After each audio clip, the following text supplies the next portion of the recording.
Welcome. My name is Clark Korb. I'm a holistic health practitioner, and today I will be differentiating the healthy type of judgment versus that which comes from a more pejorative space and that tends to limit us in our own power and also strain our relationship with other people. In recognizing the difference between the two and correcting the latter version, we tend to improve our own internal state of well-being, we enjoy greater emotional intimacy with others, we form deeper trust bonds with them, and overall, we just tend to have better quality relationships. So, recognizing this judgment, is yours good for you?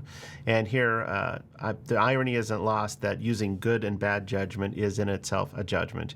And for the sake of discussion here, good judgment is one that is healthy and serves you versus the bad type of judgment, or being judgy, is one that is not so helpful in serving you. All right, so this healthy type of judgment. We naturally make assessments every day for our survival, for efficiency, in our work, in our relationships, for optimization, use of our resources.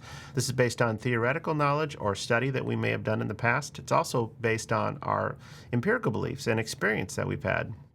It can be anything from decisions based on how to dress for weather, or which career path to choose, or which opportunity seems beneficial to us, or evaluating a person as a potential partner or mate. It can include something as simple as which directions to take to drive to the mall in order to avoid traffic, or something more substantial where we're trying to make a wise decision on how to shop or where to invest our money, for example. All of these examples stem anywhere from simple decisions to more subtle and refined aspects of developing discernment. And this is typically what we think of when we describe someone or ourselves as having good judgment or sound judgment. This is really development of discernment. This is healthy. This is great. The other kind of judgment, that I'm going to say the bad judgment, the less healthy judgment, is more of a pejorative slant, where it's relating to condemning or disapproving others. It could be disapproving or condemning anything, but typically it's applied to other people.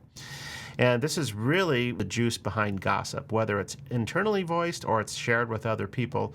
This is all about making someone or something else right or wrong, or better or worse. And it's always a relative comparison to your own standards.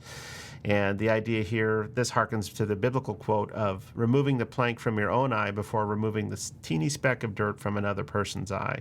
So often this bad judgment, this type of condemnation of others, can be shrouded in this desire to help and really has more to do with projection. So why do we engage in this bad type of judgment? We may not actually recognize the extent of how much judging we're really doing. One example of this is if someone is occupying rent-free space in your head, you're very likely playing some sort of loop of projection, of judgment of what's going on for them. And I spoke of this in the Reclaiming Your Power video. If you haven't checked that out, I'll put a link in the description below. This might also be something that's so deeply imprinted upon us by behavior from early in life. There may have been an influential person, a teacher, or the critical parent archetype where we were just accustomed to being judged, and in fact, we tended to rely on it as a form of validation. And just like any other behavior that we may be imprinted by, it's natural for us to do unto others as has been done unto us and not even recognize it as being an aberration. It also can stem from an overall general defensive conditioning. If we've been judged a lot, not only is it something that's familiar, we're predisposed to being hypervigilant about justifying our behavior. And judgment and justification are really two sides of the same coin here. If we're in fear of being judged, we'll already be lining up justification for why we need to do something or behave in a certain way. The other reason why we might be performing this type of bad judgment or gossipy kind of behavior is the idea that condemning others might help us feel powerful. And again, especially if this is cloaked in this slippery slope of wanting to help someone, often it can really come from wanting to make someone else wrong for their decisions. And typically in this type of condemnation behavior, the desire to feel powerful, it's dominated by our own projection and it masks weakness. And this projection can come from one's own internal self-judgment, self-loathing, disappointment with where a person is in life, their unintegrated shadow, or just needing to justify feeling better about their own behavior or what's going on for them. So why releasing this form of bad judgment is beneficial? For one, it frees up your energy. You're no longer wasting time and your mental capacity just on nonsensical judgment of someone else's behavior. It also releases others from your expectations of them, allowing them to walk their own path. And in that space, it's really generative of having more improved emotional intimacy and trust. And if you think about it, who would want to open up to someone if they know they're immediately going to be met with the judgment? Last but not least, if you're judging others, very likely there's a lot of judgment of yourself that's going on, and you may not even recognize it consciously.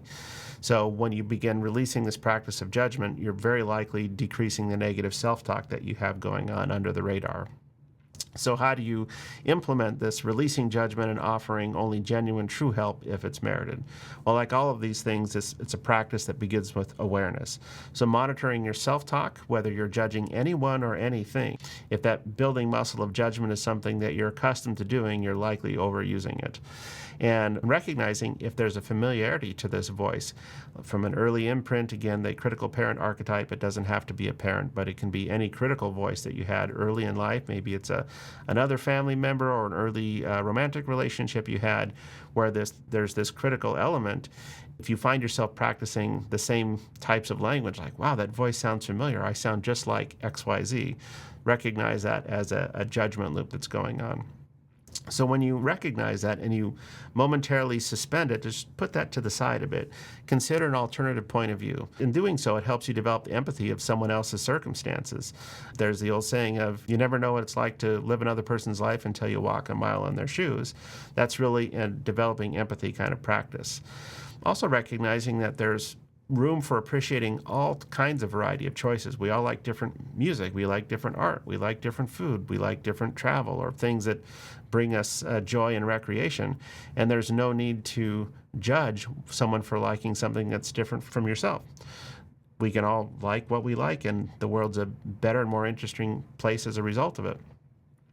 Another way of looking at this in terms of navigating life path is that it's kind of like we all study different curriculum that develop us in our professional lives. And so just as we wouldn't take the same courses from a liberal arts to an engineering major, or maybe they will take some courses in common, hopefully, to have more breadth and well-rounded thinking and appreciation, but we're going to have a different focus. We're going to have not only different things that we study in our professional lives, but we're going to have different life lessons that benefit us in different ways. And so as we release the need to judge these different paths or these different desires or different values, we release the need to control other people. And I spoke on this quite a bit in the last video on letting go. Again, I'll link that in the description if you haven't checked that out. Each person's individual path is an unknown future, and nobody has all the answers as to what is the best prescription for another person's path. So to release judgment around that is not only helpful, it's logically consistent. And when you are trying to support someone in making a healthy change, it's important to recognize that releasing this judgment is essential since it rarely produces a positive outcome. If you approach someone with an energy or a sense of judgment, it's likely to move them into a place of justification or defending bad behavior or less healthy behavior. A mentor of mine years ago had said that one of the worst coaching questions you could ask is, why did you do X, Y, Z? Whenever you're asking someone why they did something, you are directly moving them into a place of justification. They'll come up with a reason why they did something, and they're doing so from often a defensive place, not wanting to be wrong.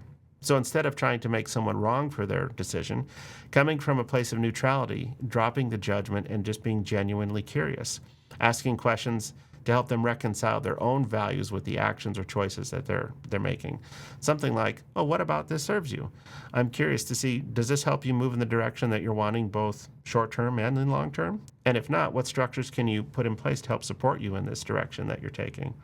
In doing this kind of thing, you're really providing an open space where people don't feel judged, just recognizing, oh, is this helping or not? Is it in alignment? Is it not? And from there, they can opt into guidance if they want. Nobody appreciates unsolicited advice, and certainly not if it's tinged with judgment of our own personal standards of what's right and wrong or better or worse. They're really irrelevant from another person's perspective. All of us are guilty of doing this. It's really easy, even if you're coming from a heart-centered place of wanting to help, it's super easy to let some of that internal projection or judgment bleed through. So like all things, the more that you can practice this recognizing a critical voice or a judgmental voice, suspending it, releasing it, moving into the state of neutrality and curiosity. It becomes much easier and much more enjoyable to do, and you'll see your relationship shift and flourish as a result. What about this resonates with you? Let me know in the comments below. If you know of anyone who may benefit from what I've shared here, please forward this video to them. And if you found some value in what I've discussed today, I would certainly appreciate your giving this video a like and clicking on the subscribe button with notifications set to all in order to avoid missing future posts. These actions only take a moment, they cost nothing, and yet they really help support the growth of the channel. Thank you so much for tuning in.